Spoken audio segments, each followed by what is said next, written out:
of no less than Honorable Maria Imelda Josefa Remedios IMEE Romualdez Marcos, Senator of the Republic of the Philippines.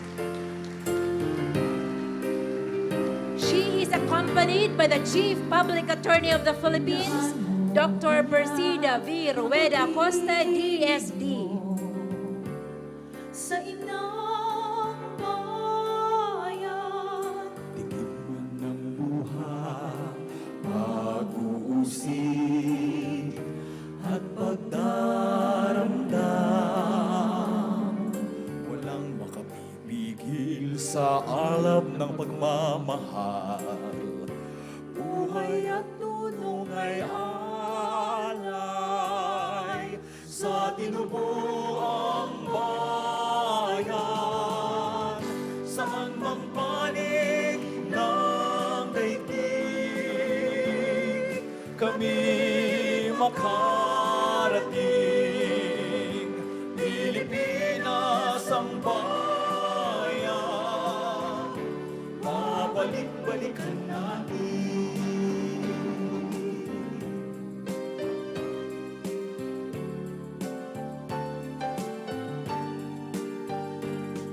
Ang bayan na sinilangan ay hindi lilimutin.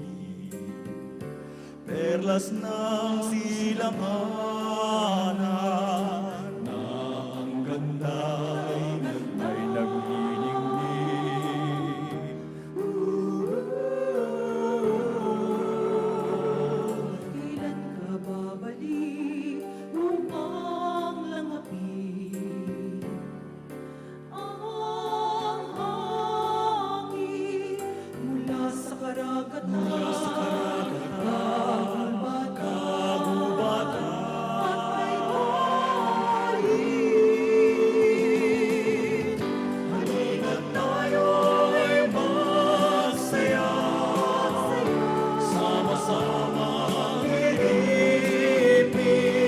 Once again, ladies and gentlemen, Honorable IMEE Romualdez Marcos, Senator, Republic of the Philippines.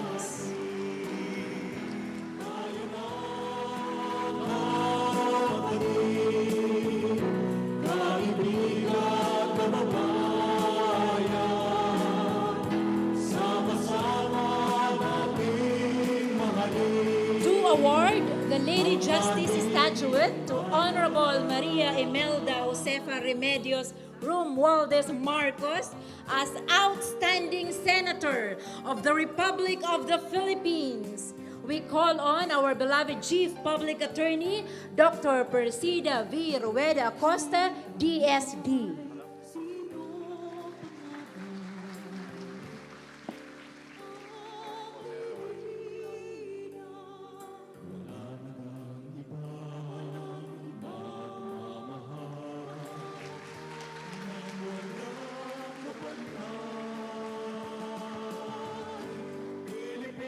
Now let us give our full attention to the message of acceptance of our outstanding senator, the Honorable Senator IMEE Romualdez Marcos.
Senator, do you prefer for this one? This is fine. Thank you. Thank you. Maraming salamat po. para sa ating minamahal na Persida Acosta, ang ating PAW, at sa inyong lahat. Thank you very much. It's a real honor and privilege to be here. A welcome respite from the trials of... Pasensya, nahuhulog siya. At sa inyong lahat, it's a welcome respite indeed and a privilege to join you this morning at the 7th MCLE Accredited National Convention of the Public Attorneys. Truly, it's a joy to see you once again after the COVID pandemic. I thought hindi na magbabalikan, wala na tayong mag face-to-face, pero here we are. What a joy to see all of you. Congratulations po, nagtipon-tipon na naman tayo sa wakas, nagkita-kita ng face-to-face at makadaupang palad ang ating mga PAW. Maraming salamat. It's auspicious also because of course, it's the 7th MCLE. Makoy na makoy ang dating nung 7. Chief Public Attorney Dr. Persida V.Rueda-Acosta, Deputy Chief Public Attorney Silvestre A. Mossing, Deputy Chief Public Attorney Annalisa Soriano, our regional public attorneys from the 17 regional offices, and all of our distinguished public attorneys from 17 regions throughout the country. Palakpakan po natin. Kahit pa paano nakaraos tayo nitong napakahirap na panahon. We have, of course, for Region 1, Attorney Sagsago. For Ilocos Norte, Amy Somera, Mark Lester Cardenas, Jasmine Balucio. Hindi ko alam kung bakit yung Ilocos Norte lang ang nakalista rito. Pero, ewan ko ba, nagpapalakas, malakas na. Okay. At sa ating mga nagtipon-tipon, this event is truly auspicious and I'm so happy to see all of you hopeful and ready to work. Kung tutuusin, every three years, kinakailangan na magtipon-tipon at mag-update sa ating mandatory continuing legal education. And for the last 2 years, we really haven't gotten together. So it's a real pleasure to be here. This is the principal law office of the Philippine government extending free legal assistance to indigent persons and other mandated clients in criminal, civil, labor, and administrative and other quasi-judicial cases. Alam po natin ang ating trabaho at ginagampanan ng todo-todo. Alam po natin na dumarami ang mahihirap na nangangailangan ng tulong at kaalaman ninyong pagkat patapos ng pandemya, tunay nga na dumami ang mahihirap, dumami ang mga kaso.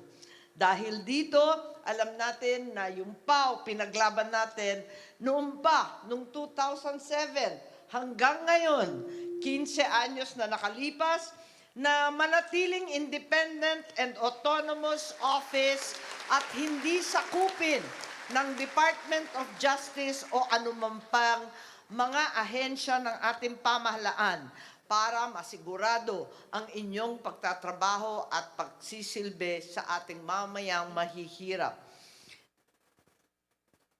And because of this, we have entered into all sorts of legal aid, foundation efforts, even extending to Taiwan and other countries. It should be noted that despite and during the pandemic, PAW assisted against all odds and at great risk to life and limb 6,687,630 clients, handling 752,196 cases. It should be noted that 76,364 persons deprived of liberty were represented by PAW and won with great success, released from detention regaining their liberty in the year 2021 alone. Truly, nothing can stop the public attorney's office from performing their duty and doing their very best, even at the height of the COVID crisis. It appears that for the next year, for we are in the thick of budget deliberations in the Senate, the PA will be allotted a total of 5.030 billion, of which, sana totoo, no? Kung minsan nakaliste eh. Drawing lang pala, hindi nare-release. So, maraming testigo dito. Kaya't siguro naman yung DBM, i-release yan on time. Of that amount, 4.769 billion will be used for free legal services to indigents, other qualified persons in criminal, civil, labor, admin, and other quasi-judicial cases once again. The proposed budget is therefore almost 6% higher than the last year. 6% does not seem to be a very generous or large amount, but truth to tell, in this day and age, with the ruined, as it were, economy in the wake of COVID, lahat na babawasan ng budget. Sabihin ko na halos paw lang yata ang nadagdagan.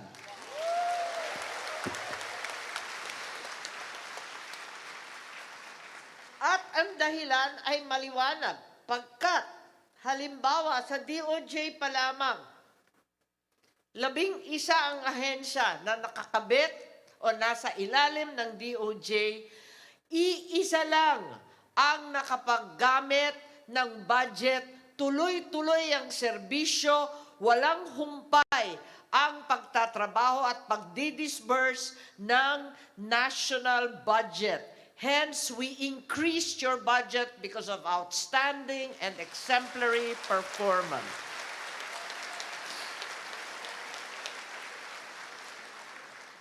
Yes, palakpak kayo ng palakpak, pero ang totoo, alam ko na bunga ito ng pagod, hirap, pawis at dugo. Pagkat sa 2,398 lawyers, ang average caseload ay nasa 328 cases each. Marami dyan, talagang marami pa, lampas-lampas pa ng numerong yan. At ang isang PAW lawyer, kinocover ang 2 minimum na organized court o sala. Napakabigat ng trabaho ninyo, pero nagampanan ninyo.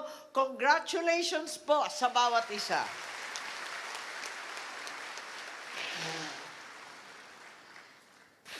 Ang malungkot ay naging peligroso at mapanganib ang pagpapractice ng batas at ang pagiging PAW. Mula 2021, alam natin na at least may minimum ng 61 lawyers, judges, prosecutors, and including PAWs who have been killed since 2016. 43% were work-related. Nakakagitla ang mga breakdown na binibigay. Alam natin na marami dito public interest lawyers.